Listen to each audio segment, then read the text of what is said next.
वर्ष 2022-23 के लिए अनुदानों की पूरक मांगें प्रस्तुत करते वक्त उनको इंट्रोड्यूस करने के लिए आपकी अनुमति से कुछ फैक्ट्स रखना चाहता हूं। अभी मैं पूरा डिस्कशन सुन रहा था और किस तरह से हमारे पिटिशन कमेटी के साथियों ने एक ऑफिसर से बात करके ये देखा कि किस तरह से इस सदन से पास बजट के बावजूद चीज़ों को रोकने की कोशिश की गई और रोका गया। उन्होंने कई फैक्ट्स भी रखे, सब ने पिटिशन कमेटी के रूप में भी और कई सारे साथियों ने पिछले 2-3 दिन से मैं देख रहा हूँ एक विधायक के रूप में भी अपने, जहाँ जनता पेंशन की बात कर रही है, जल बोर्ड की बात कर रही है, काम रुक रहे हैं, जनता पीछे पड़ती है, तो अल्टीमेटली तो जवाबदेह तो विधानसभा है ये तमाम। लेकिन फिर भी मैं कहना चाहता हूँ देखने कि तमाम तरह की रोकने की कोशिश के बाद भी और ऑफिसर्स पर तमाम तरह के दबाव के बाद भी शिक्षा, स्वास्थ्य, इंफ्रास्ट्रक्चर के काम को सरकार में आगे बढ़ाया गया है।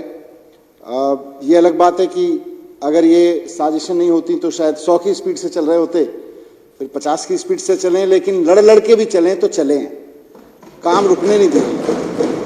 चाहे यही केजरीवाल जी के मुख्यमंत्रित्व की और साथ साथ हम सब लोगों की पूरी ओवरऑल जील की ताकत है कि काम रोकने की तमाम कोशिशों के बावजूद पिछले 7 साल में काम कराए गए हैं और काम हुए हैं और काम हो रहे हैं। जनता के काम नहीं रुके, हमें लड़ना पड़ा, उसकी हीट हमें झेलनी पड़ी, अलग बात है, लेकिन जनता के काम, पेंशन 2 महीने रोकी गई तो रोकी गई लेकिन फिर मिली, डॉक्टर्स की सैलरी 2 महीने रोकी गई तो रोकी गई लेकिन फिर मिली, अल्टीमेटली चीज़ें आगे बढ़ी और काम हुए, तनख्वाहें भी मिली। तो बस ये है कि काम रुकता है तो जनता दर्द में आती है और जब जनता दर्द में आती है तो फिर वो सीधा अपने विधायक के पास ही आके बात रखती है। लेकिन अच्छी बात है कि काम रुके नहीं हैं। मैं इस अनुदानों की पूरक मांग में आपके समक्ष, इस हाउस के समक्ष कुछ चीज़ें रख रहा हूँ। उसमें काफ़ी विधायकों के डिमांड रहती है। मुख्यमंत्री सड़क योजना में उनके प्रपोजल्स आए हुए हैं, तो 100 करोड़ रुपए मुख्यमंत्री सड़क योजना में एडिशनल फंड के रूप में और रख रहे हैं 100 करोड़ रुपए। 300 था तो 400 हो गया, 400।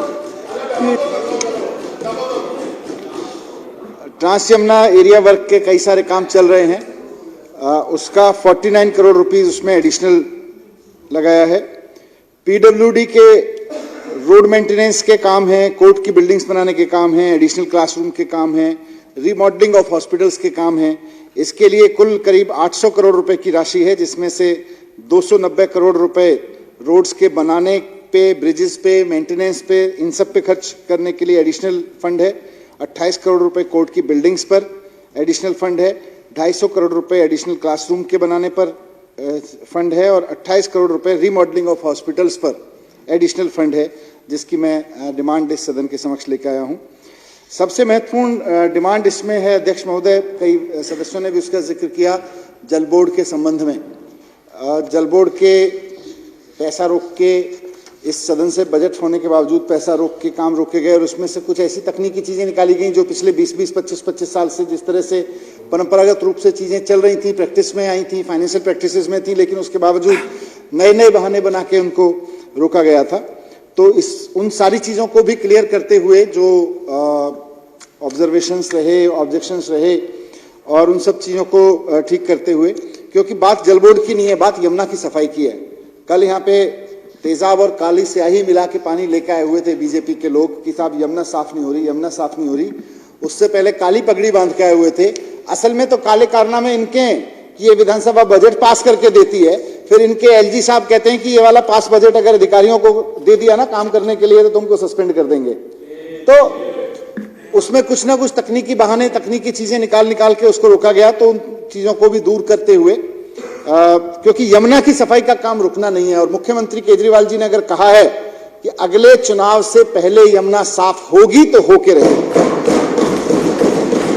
उसके लिए जो भी करना पड़े, जैसे भी करना पड़े। और मुख्यमंत्री जी 24 घंटे, वो बाकी चीजों में भी बिजी रहते हैं, लेकिन लगातार व्हाट्सएप पे, फोन पे हर छोटी छोटी चीज की प्रोग्रेस की रिपोर्ट लेते हैं कि कौन सा नाला साफ हो रहा है, कौन से नाले में गिरने वाला कौन सा नाला साफ हो रहा है, कहाँ पे पानी की प्रॉब्लम है, कहाँ पे एसटीपी काम कर रहा है कि नहीं कर रहा, कहाँ पे और साफ पानी, ट्रीटेड पानी कहाँ जा रहा है, इस सब की लगातार वो लेते रहते हैं। तो यमुना को साफ करने के काम को और सुचारू रूप से आगे बढ़ाने के लिए, और इसमें कोई अड़ंगा ना अड़ाए इस तरह की टेक्निकल चीजें फंसा के, तो इसको लेके 600 करोड़ रुपए डीजेबी को अलग से दिए जा रहे हैं।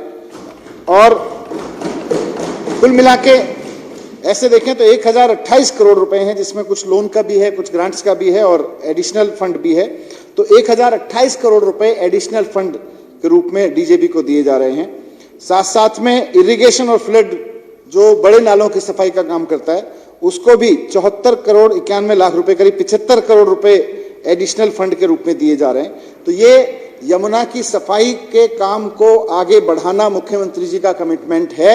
मुख्यमंत्री जी की रेगुलर विजिट में चल रहा है, मुख्यमंत्री जी की रेगुलर मॉनिटरिंग में चल रहा है, और यमुना की सफाई को आगे बढ़ाने के लिए ही इन अनुपूरक जो अनुदान की पूरक मांगे हैं, इसमें महत्वपूर्ण कंपोनेंट में मानता हूं इसको। इससे ये काम और सीमलेस तरीके से, निर्बाध तरीके से आगे बढ़ेगा यमुना की सफाई का। तो यमुना की सफाई के लिए इस पैसे को मैं इस सदन के समक्ष रखता हूं, इस डिमांड को। 8 करोड़ रुपए छठ घाटों के लिए एडिशनल खर्चा है, छठ घाटों के निर्माण के लिए, मैं उसके लिए भी डिमांड रखता हूं।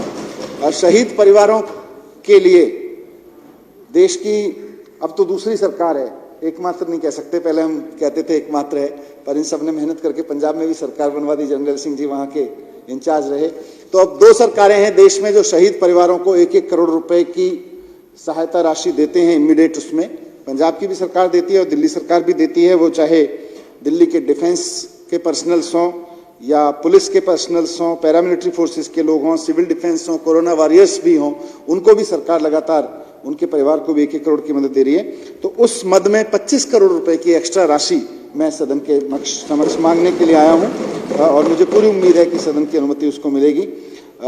मुख्यमंत्री तीर्थ यात्रा के लिए 50 करोड़ रुपए की एक्स्ट्रा राशि मैं इस सदन में डिमांड के रूप में लेकर आया हूं। SC, ST, OBC फंड्स में 75 करोड़ रुपए की एक्स्ट्रा फंड की जरूरत है, जिसमें स्कूल के, जो प्राइवेट स्कूलों के बच्चे हैं उनकी भी फीस दी जानी है, और पोस्ट मैट्रिक स्कॉलरशिप का भी काम होना है।